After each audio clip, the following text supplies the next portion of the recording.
Now it's my honor to introduce our next speakers, Aditi Rao and Katherine Blouin, who will be speaking with a paper entitled In the Presence of Absence on Classics in Palestine.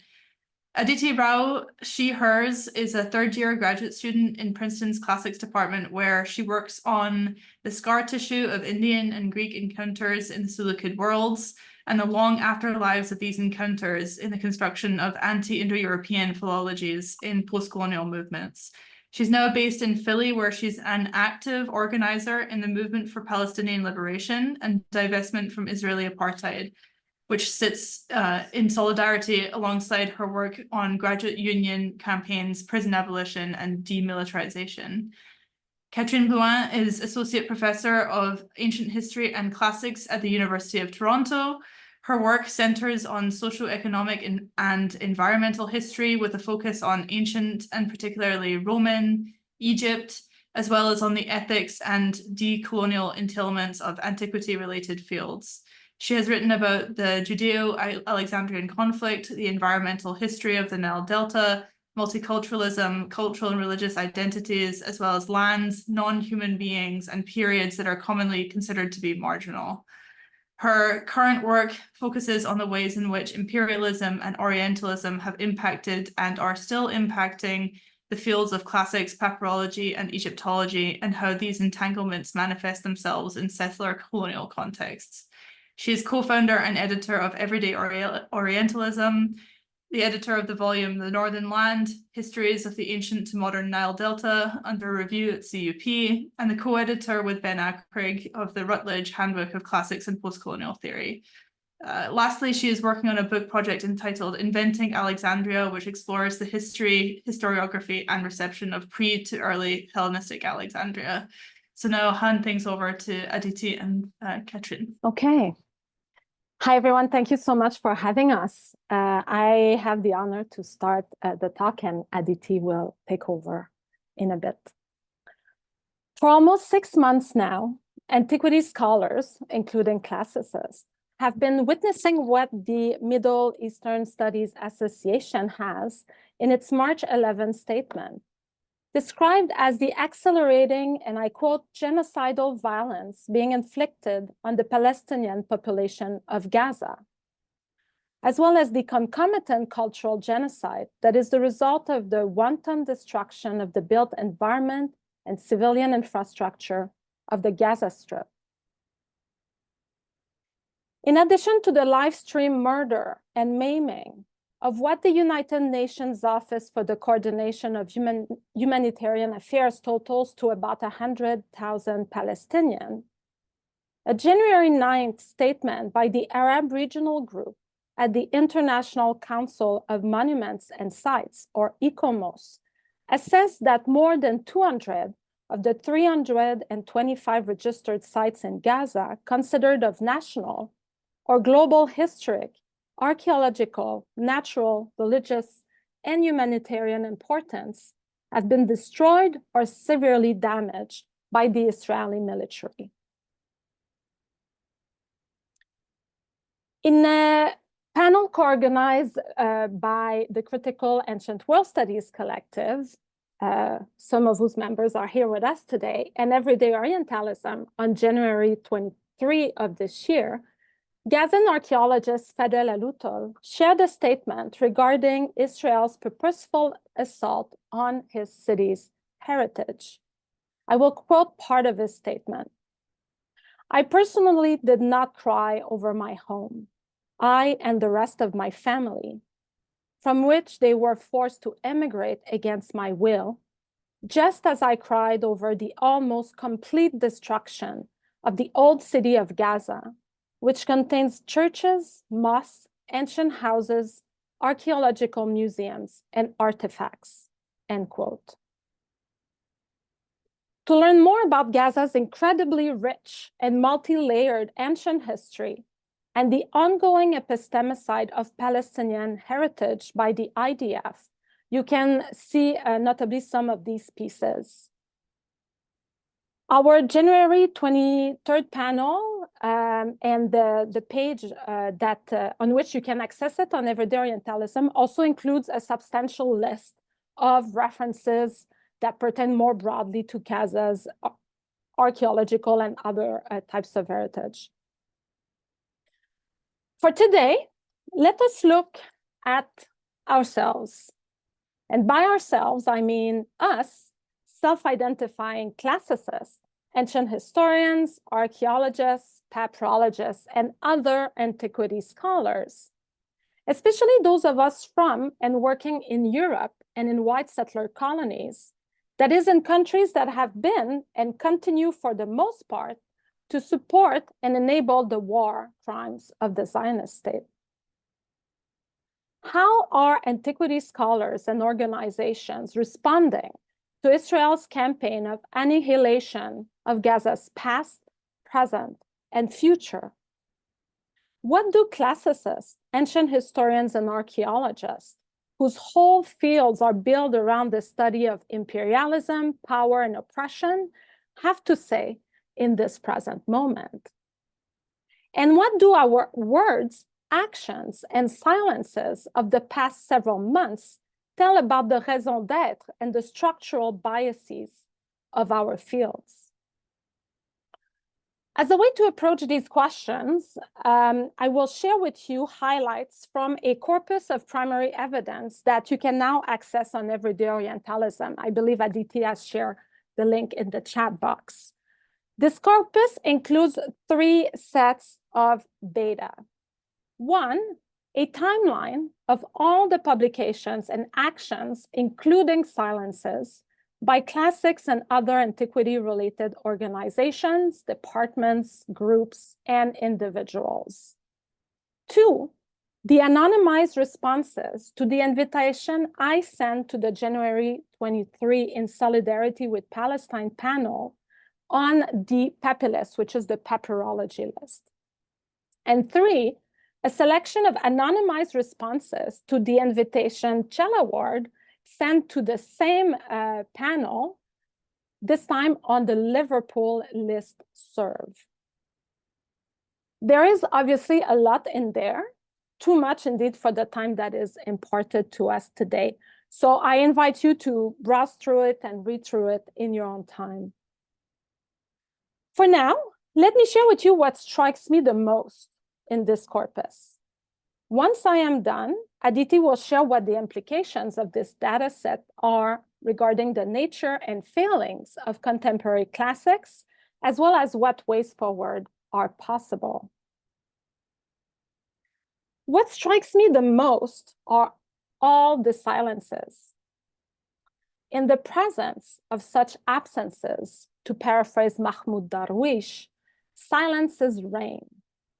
Loud, plentiful, harmful, painful silences. So many silences. Silences of colleagues and peers. Silence from the Classical Association of Canada, which explicitly refused to issue a statement on Palestine and academic freedom on the ground that they ought to represent, and I quote, the diversity of opinions of their membership. Silence of ASOR after a colleague informed them of the murder by the IDF of students and partners who worked in Gaza with them. Silence of ASOR, RC, the AIA, the SCS on Palestine, be it during their yearly conference, on their website, or after I email their executive committee members. In addition to the silences, I am struck by the gaslighting and the attempts at gatekeeping and silencing. I am struck by the convenient occlusion of history by historians. I am struck by the Zionist colleague who put Palestine between quotation marks in a comment sent to the PAPI list. Quotation marks as erasers. I am struck by the Israeli colleague who emailed me to remind me, quote, what has instigated the war. The Balfour Declaration, I thought? No, they meant Hamas's October 7 attack. Historians conveniently veiling history. historians erasing the power of history and the history of power. Historians emailing colleagues to ask them what my problem is. My problem is that they don't know what my problem is. Colleagues pressuring a chair to not advertise scholarly events on Palestine involving or sponsored by their faculty and cognate units via the departmental list because they perceive it to be, and I quote, politically partisan.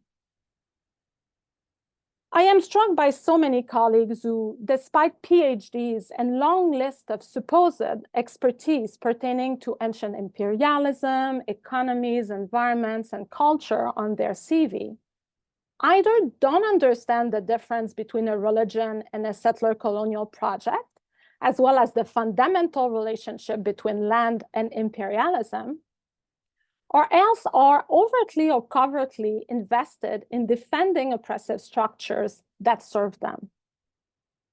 I am struck by the delegitimization of conversations on Palestine's heritage through tone policing. Colleagues claiming they, as well as all events pertaining to Ukraine's heritage, are, and I quote here from the archive, apolitical, neutral, reasonable, professional, balanced, disciplined, and civilized, whereas our January 23rd event in solidarity with Palestine is not. Just like a Greece-based colleague commented on the Liverpool list, I am struck that, and I quote, some people think that the humanities can be apolitical, end quote. Likewise, I am struck by colleagues who think classics and antiquity fields are separate from the present. I am struck by what it means for fields that exist in the present to be thought of as fields that have nothing to do with the present that makes them. I am struck by the parroting of McCarthyist, Orientalists, and anti-Palestinian talking points associated with our January 23rd event.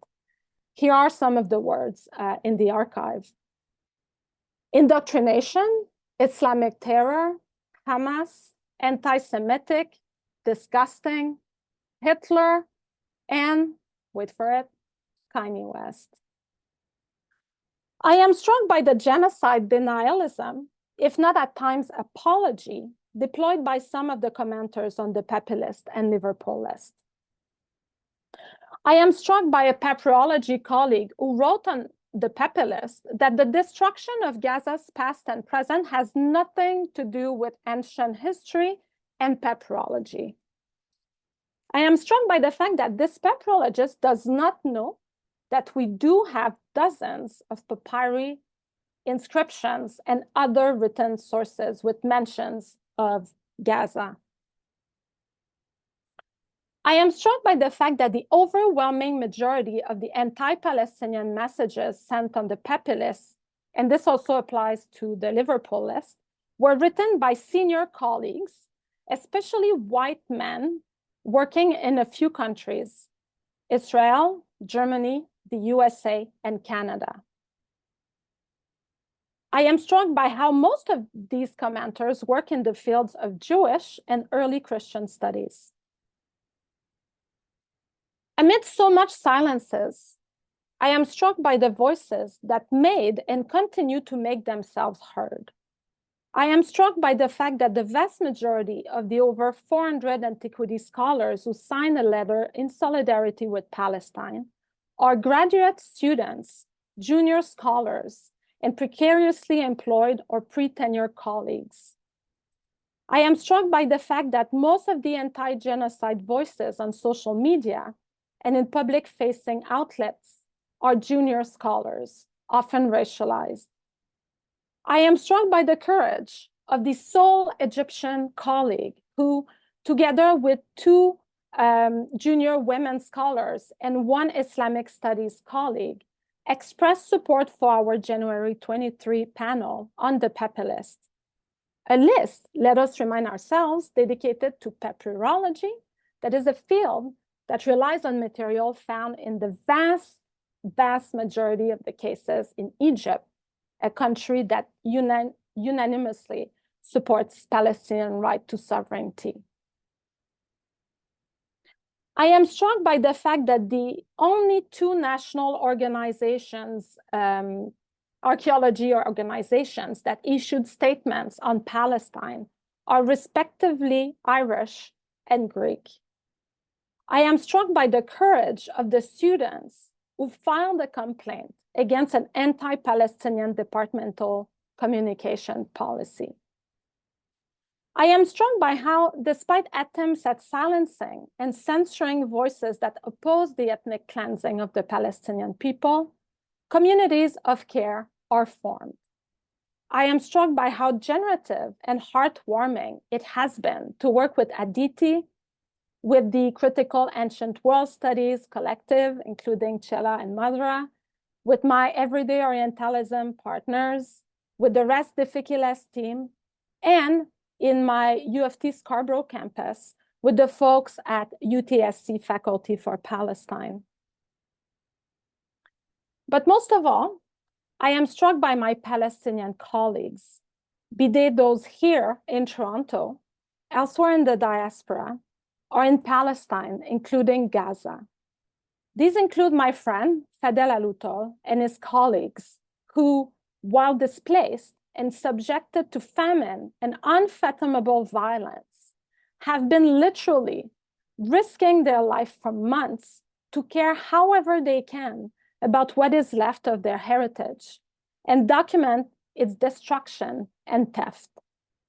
Amidst trauma and grief of a level I cannot even begin to grasp, they never cease to show us what deep relationship there is between the ancient past we study, the present we live and mourn in, and the land that is theirs.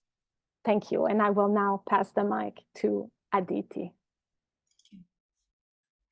It would be easy, perhaps, to assign the fateful label of disappointing but expected to the response and the silences of classics in ancient history Katherine has so attentively outlined. And still, I'm curious whether we are to undergo some sort of collective amnesia, that in these past 5 years, our fields have gone about shifting so progressively those very expectations. I can only think of my own warm reception in the field. Starting my study of antiquity in 2017 on the heels of Trump's election, I was assured regularly that my voice was necessary, that my perspective was indispensable. Buoyed by my own minoritized identities, the field offered me seats at tables. It offered me scholarships for my scholarship. We are globalizing, I was told. You are part of that new future. Indeed, the intellectual bulwarks of ancient studies were, in their academic parlance, turning.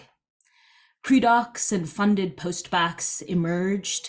Race and ethnicity classes saddled up alongside Ovid courses on the registrar, and a call was made, in the face of waning enrollments and mass defunding, to meet the challenge of a contemporary era and to modernize, a phrase part and parcel with diversify. Get in, they said, we're saving the humanities. And as the summer of 2020, with its formal issuance of threat to civic and academic institutions, made evident that the wounds of white supremacy, of mass enslavement and incarceration, redlining and wars on drugs had never healed, our departments unclutched their pearls and turned towards self-reckoning, or so it so seemed. A salvo of apologies masquerading as statements emerged on websites across the Anglophone world. They said that they understood their role in systemic violence and racism, that they were going to commit wholeheartedly to an inclusive and anti-racist embrace of the field, and that they were going to set up subcommittees in DEI chairs and elect positions to ensure an upholding of these newly chartered ideals. The situation in Palestine since 1948, and more acutely since October 7th, is first and foremost a genocide, an undeniable act of apartheid predicated on an intent to exterminate a racialized and dispossessed people. It is also an invitation to us seated in the safety of the West to act perilously for decolonization, or at the very least, to speak precariously against empire. These silences then, from the SCS to the AIA, to the abundance of classical caucuses, which arose to house an emerging cohort of minorities scholars, reflect not only an intellectual and a moral failure, but a rejection of their recent commitments.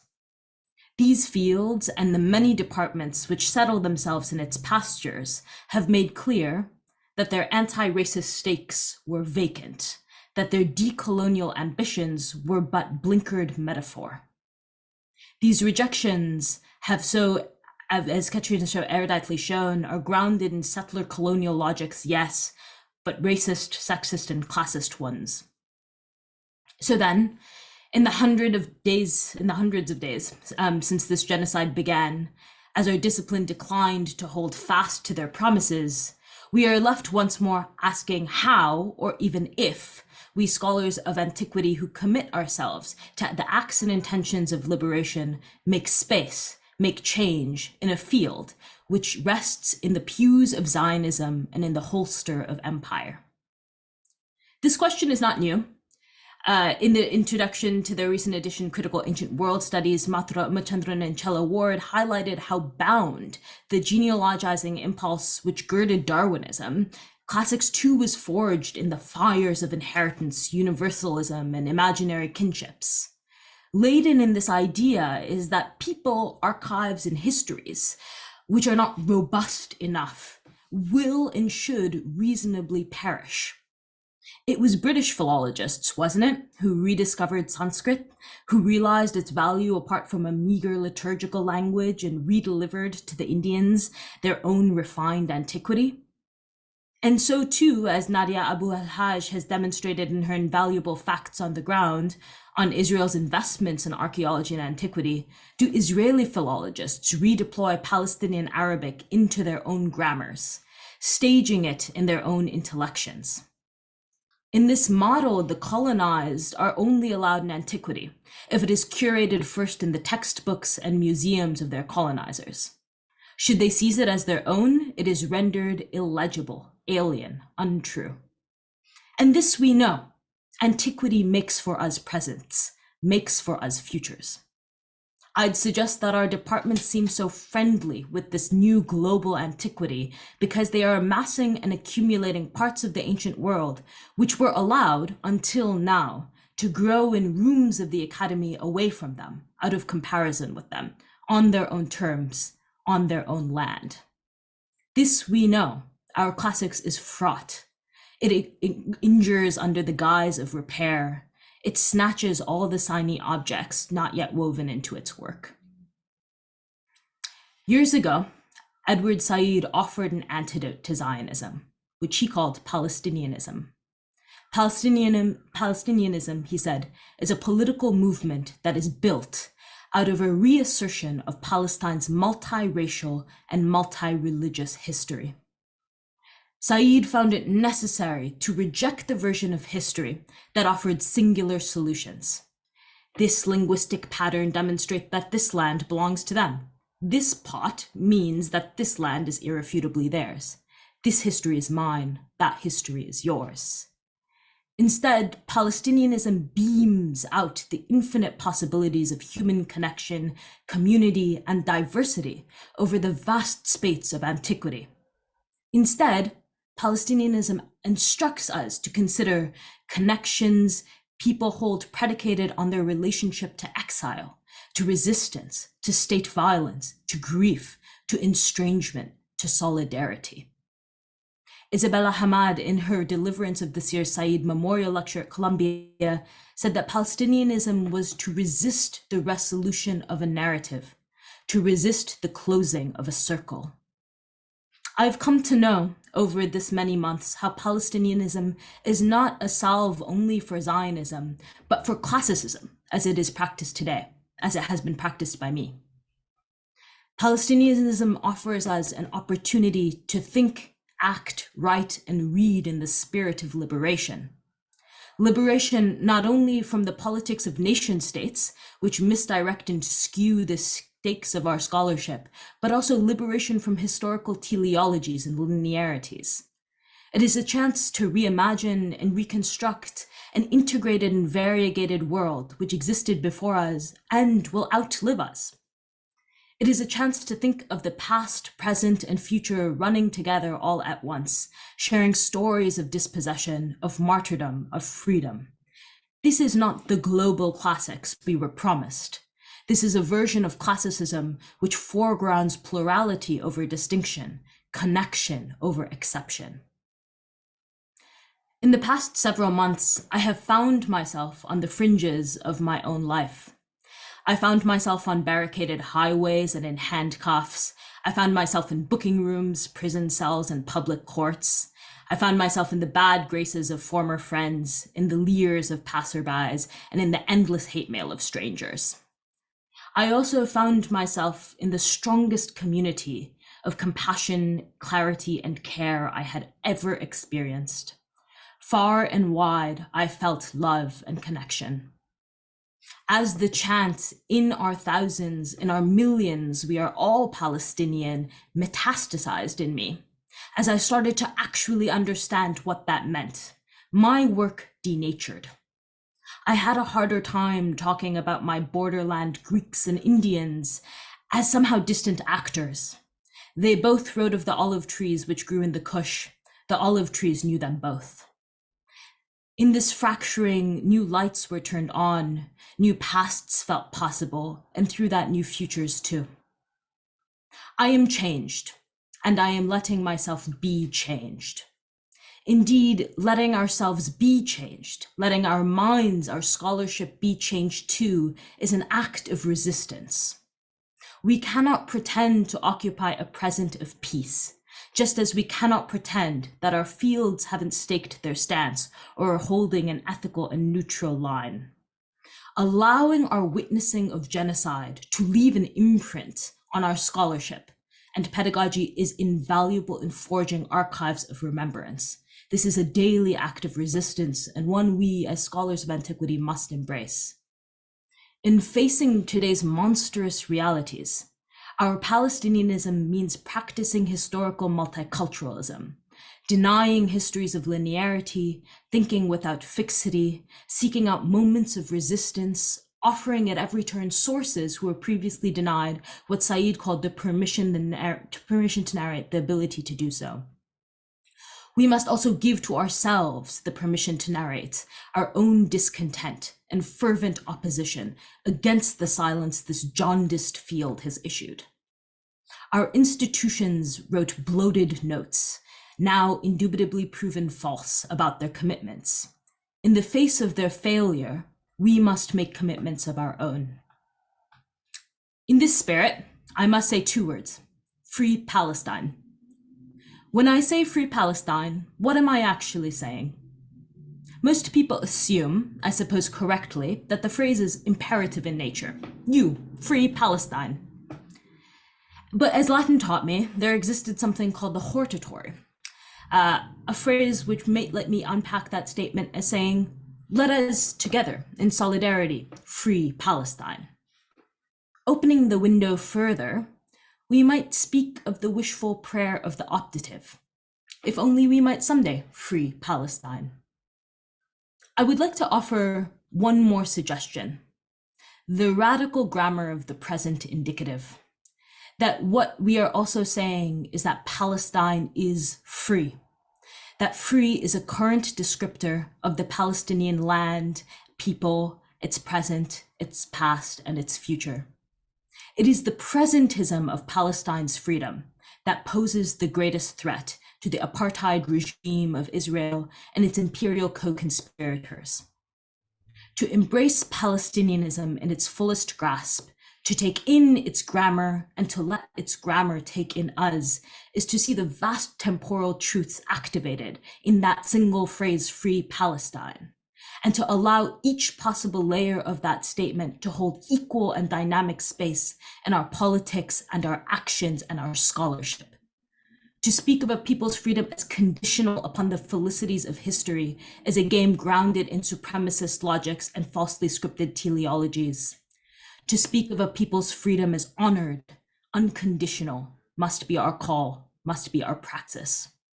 Here, I commit to upholding a free Palestine in yesterday's, today's, and tomorrow's, to think, act, write, and read in the spirit of liberation. This is a difficult thing, and we will all still be the better for it. Thank you.